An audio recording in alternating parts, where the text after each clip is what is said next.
suffering from eutrophication, which is the natural aging process of lakes. That process is accelerated by nutrients from stormwater runoff in the watershed that flow into the lake. And that accelerated process causes the typical problems associated with eutrophication, such as algae blooms, sediment loads, sometimes oxygen depletion, and those issues can be addressed partially by stormwater management. The issue with impervious surfaces is that it creates additional stormwater runoff when compared to natural vegetated surfaces, forests or meadows. And the problem with that is that more stormwater runoff generated can cause problems downstream in terms of flooding, in terms of erosion, in terms of sedimentation, and also have some water quality problems downstream with the contaminants that are carried off of these surfaces. We're standing here in Edinboro at the campus of the General McLean High School and Middle School. We are looking at the Stormwater Best Management Practices demonstration project that was performed by the Edinboro Lake Watershed Association using a grant from the Pennsylvania DEP Growing Greener program. And we have here several best management practices that we've constructed: a rain garden, a vegetated swale, and a infiltration trench. There's a number of impervious surfaces here at General McLean. There's this existing asphalt pavement, all the rooftops associated with the school, quite a few acres of impervious surfaces. The purpose of a rain garden is to gather surface water runoff, allow it to infiltrate into the ground, allow it to filter through a compost media before it's discharged into the watershed. The vegetation you see here helps to do some of that filtration, helps to provide shade for cooling of the water before it's discharged. So this is our vegetated swale. These pipes here are the discharge from the rooftop and yard drainage for the James W. Parker Middle School.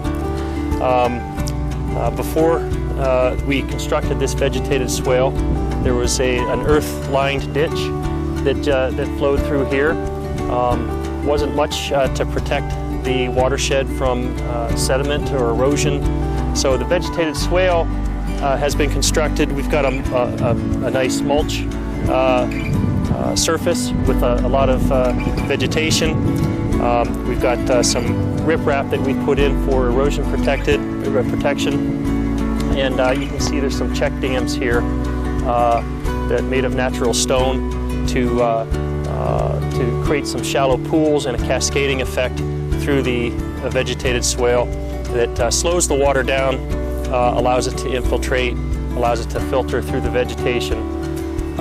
We'd like to reduce the amount of non-point source nutrients that come into the lake, reduce the amount of sediments that come into the lake and feed,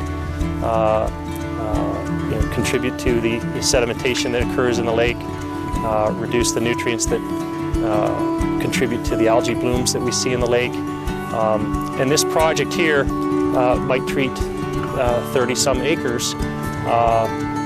That's not a lot in the entire acreage of the watershed, but we're hoping that every little bit helps. And we're hoping that this especially helps because it will inform people what they can do themselves to help the Edinboro Lake watershed.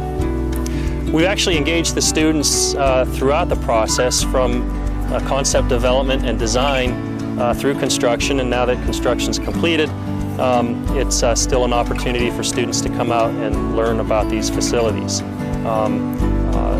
Even during design, we've had students from the tech ed classroom in the middle school come out and join us and help us do some surveying for the work. Classes from the schools can come out and visually see the water flowing through these facilities, learn about stormwater management. We're going to have an interpretive sign placed here at the rain garden very shortly. We've also have some educational videos online. We have seen qualitatively the results of this project. The water that comes off of this parking lot visibly flows into the rain garden. During wet events, this area fills up with water. We get a lot of infiltration. After a few days, it dissipates, it filters through. So we know that it's getting filtered and stored rather than rushing out into the watershed below. And obviously we're very proud of the fact that we've had classes come out from the high school and the university, and we hope that there's more opportunities for the public in general to come out and see these facilities.